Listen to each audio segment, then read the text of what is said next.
It's not always easy to explain the emptiness I wake up with, aloneness in a people-filled room, the loudness which can knock the wind out of me and ripple through me in passing tremors hours after, the way music is three-dimensional, second nature, and even the silence rings with constant little bells. It's not always easy to explain the intonation of one voice who wears the mask of a friend, but underneath drains me of my empathy. I used to dream of vampires and zombies. I used to sob at the sound of one voice, or two voices, or three voices in constant disarray, or zero voices, but the traces they left behind and the silent wars that would shake me to my core and silently scream. Before I used to sob, I used to not sob because I hadn't learned how.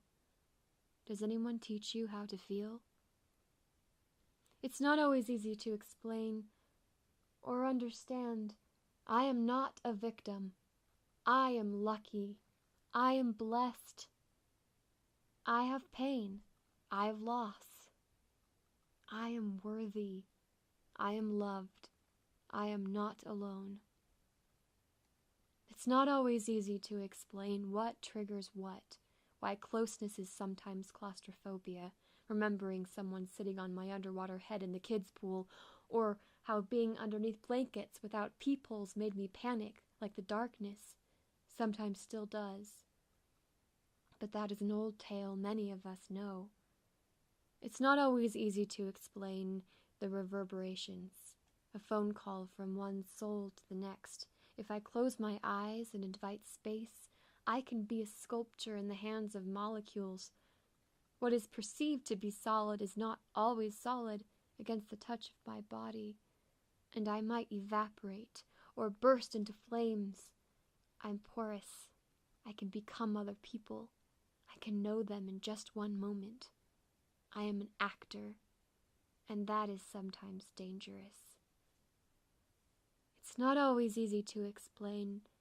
This pain is a hurricane, is a secret, is an ocean I am homesick for, is not mine or yours, is not good, is not bad, is here, is everywhere, and we each carry a little bit. It's not always easy to explain being awake and the journey it took to get here, and how awakeness is sometimes isolation, and sometimes the deepest joy, and sometimes the catalyst for running away from the present, or the past, or the future, or abandonment, or everything, into Imaginarium. I don't want to be counseled. I want to be held. It's not always easy to explain or understand my desperation for connection, for being seen by people like me. A message in the eyes who sing, I know.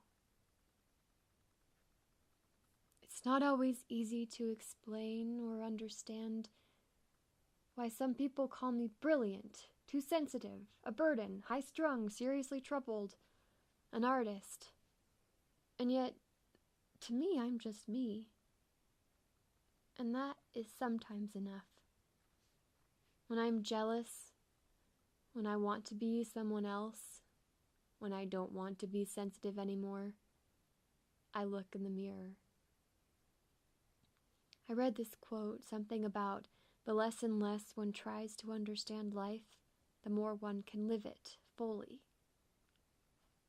So in more moments than not, I try to relinquish why and embrace the mystery instead.